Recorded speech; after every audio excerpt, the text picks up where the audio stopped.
this is, like I said before, frills for free. You can go out there and take on these absolute bombs. And Paulie, just talk us through, how hard is it to hold these skis straight in 1 foot surf, let alone 6 foot surf? Duff, this is without a doubt the most challenging and difficult discipline to master. These surf skis, they are not designed to be going out in big surf like this. I mean, they are, but they're very, very difficult. They're heavy. They're 18 kilos. They're almost 7 meters in length. You've got a steering system at your feet, so you're pushing either your left or your right pedals, which is turning the rudder that you can see there at the base of those skis. On top of that, you're sitting there on top of this surf ski trying to stay balanced, and you're using the paddle to try and both counterbalance yourself but also apply some good pressure down to the water and get that ski up and running, because they are big and heavy. And the minute you run into some whitewash with these, not only will you stop, but you will get pulled back to shoreline. So it is a real burner on the arms. But look, when you look along that start line, we talked about Danielle McKenzie, we talked about Gemma Smith. Do you know who the dark horse is going into this race? Carly Nervin. Carly Nervin is the dark horse here. I'm not sure if she's in this final field, though. There she is in the middle of the screen. God, I'm excited now. Carly Nervin, she was outstanding yesterday.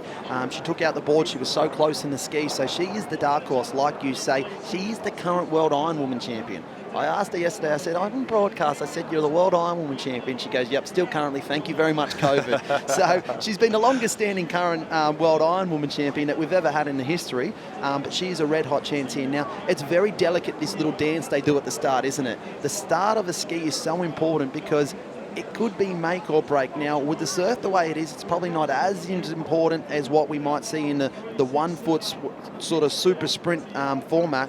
But right here as well, it's very important the girls get in the boats clean and off to a fast start. Oh, we talked about it yesterday, Duff. The worst job on the beach, without a doubt, is the starter of the male and female open ski final, because look, the girls can get a little bit narky, but the men are equally 10 times worse, or without a doubt they are 10 times worse, because as a starter, when you're looking along the shoreline and it is 40 metres, say, from north to south, it's almost impossible to call a fair start for all 20 competitors. That's right, and that's where it is difficult. It's hard to call a fair start for all competitors. With conditions the way they are, though, and the way it all works, Bonnie Hancock is paddling around Australia. She's just going to squeeze on out a little bit further, tell the rest of the girls to come on out. But as this water fills back in, she's going to fall back in, and this is where it is difficult. There is the check starter there. So if you look at the top of the screen, the man in pink, he's your check starter. So that's where the girls will line up, and he'll have that whistle saying, this is where you need to be, girls, this is where you need to be. Now, like any good ski paddler does, they start to creep, don't they? So they start to creep along the line, try to get any little bit of advantage. Now, to be honest, I think it's pretty pointless today with the way that the surf is. But look, it might be all that it needs. It might be the difference of you squeezing out under the top of one of these shore breaks or getting clipped by one and being race over. Now, with these skis, the way that they work is they're in the boat, they paddle up.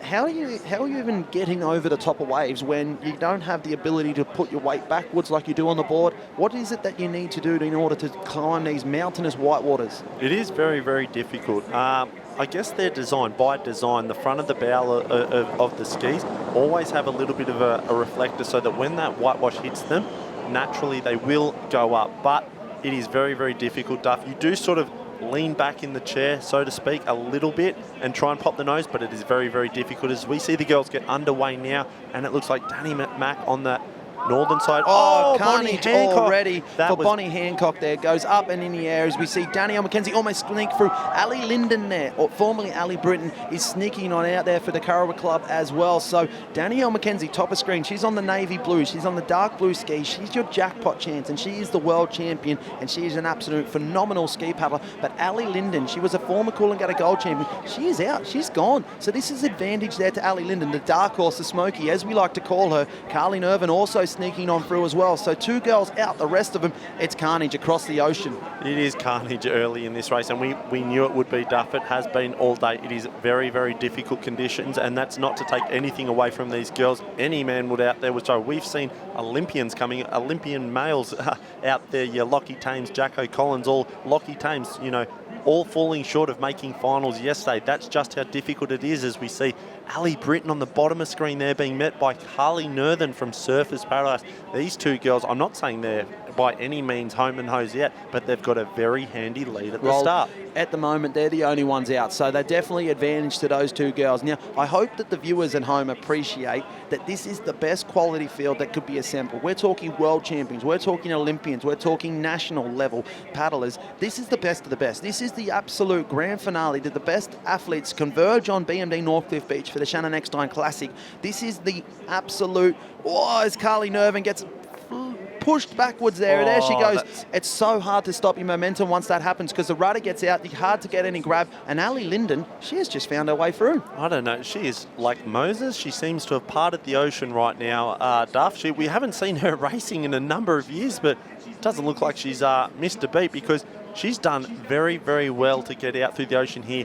That is heartbreaking for Carly Nerthen. I cannot tell you how frustrating it is when you take that whitewash onto the chest and it just drags you back to the beach.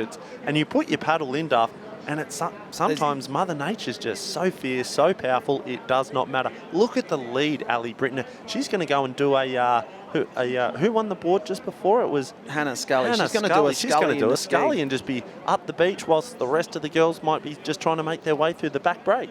Now, for Ali Linden, there's a lot still to do, though, because unlike the board where Hannah Scully ran into that little bit of trouble, it's much, much more difficult to be able to take one of these ski waves in. Now, there's a lot that goes into it. You've got to try and pick your way in. You've got to try and pick a wave. You've got to try and hold your ski straight. Your rating needs to be up. You need to be playing with the feet rudders, the foot pedals to get the rudder the way it is. Now, all of these girls that are giving chase, they're going to be wishing and hoping that Ali Linden has a little bit of unluck or misfortune or a bit of misskill. But to be honest, Ali Linden, she's been untouched. So for her, she feels to me like she's probably the freshest one on the entire beach because she's just out for a leisurely paddle in 6-foot swell.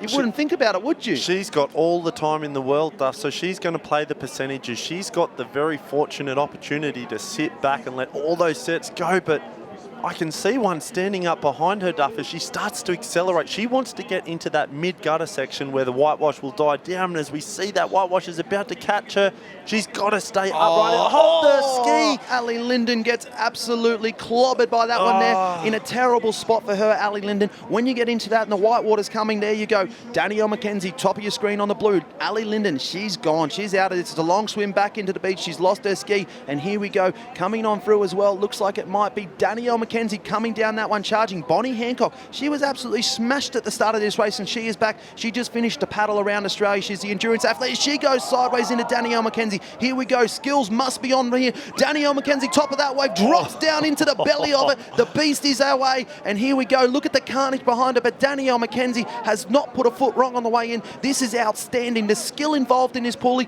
What a superstar Danielle McKenzie is. She is the best in this sport. She is the best ski paddler out there, and she is proving why right now. She has made all of her money on the ski, but Carly Nerthen, the underdog, she's back. Danielle McKenzie got a lot of work to do, still needs to get into the shore safe. We've seen Carly Nerthen, just like yesterday, she was so close yet so far on the way into the shore as Danielle McKenzie. She's going to be the double jackpot winner, Paulie. That was incredible to watch, Duff. That was unbelievable skills by Danny McKenzie. When you're going across the top of the wave like that, after Bonnie Hancock's ski hit her in the side and Danny McKenzie turned and was going along the top of that wave on an angle, to pull that back straight and drop down the face, you could see her lean back. That was incredible. She's done the jackpot too, the mini jackpot. Ring-a-ding-ding. There we go. Another jackpot has just gone off, Duff, man. That's 2 of 3. Danny Mac, you are unbelievable. Not only that, she did Can You Hear Me? Can You Hear Me? The claim. Now, Danny McKenzie at the end of the ski yesterday, she was the Friday shootout winner. Mystic Mac, she said, watch out for me in the Iron Woman. Now, I'm sure Josh is going to have her in just a second. Wonder if she's Mystic Mac again today. Will she say, watch for me in the Iron Woman later? Because guess what? The Iron Women are coming up. Everything she's saying is coming to fruition at the moment, Duff. We need to get to this TAB and put some money on her because she's doing nothing but gold right now. She's kicking goals, and I can't wait to hear from her. Joshy Minogue, what is she doing wrong? Thanks, boys. She's doing nothing wrong down here. $10,000 richer because of the bonus, but you earned every single cent of that one. Yeah, thanks so much. Look, I was absolutely stoked to see my mate Ali get out. And I'm just feeding her, going, go, go, go. But yeah, back to my race. Just try to get around and surf what I could. Be conservative, but also be aggressive. Talk us through the way home. Ali obviously sent it. Bonnie Hancock almost ran into both of you there. You managed to survive. Yeah, surviving's the word. Hey, look, we were all super nervous, but it was all super fun in the end. And yeah, just worked my way in nice and carefully. Bit of spray in the face, but yeah. Huge thanks to BMD Northcliffe for putting on this awesome event, and thanks to Sean Partners. Everyone's having a blast, and the swell's here. You were Mystic Mac yesterday. You won the ski, and then you said you were going to win the iron. Are we doing a double? Oh, look, actually, after winning yesterday, I haven't felt any pressure, which has probably been better, so I'm looking forward to that iron.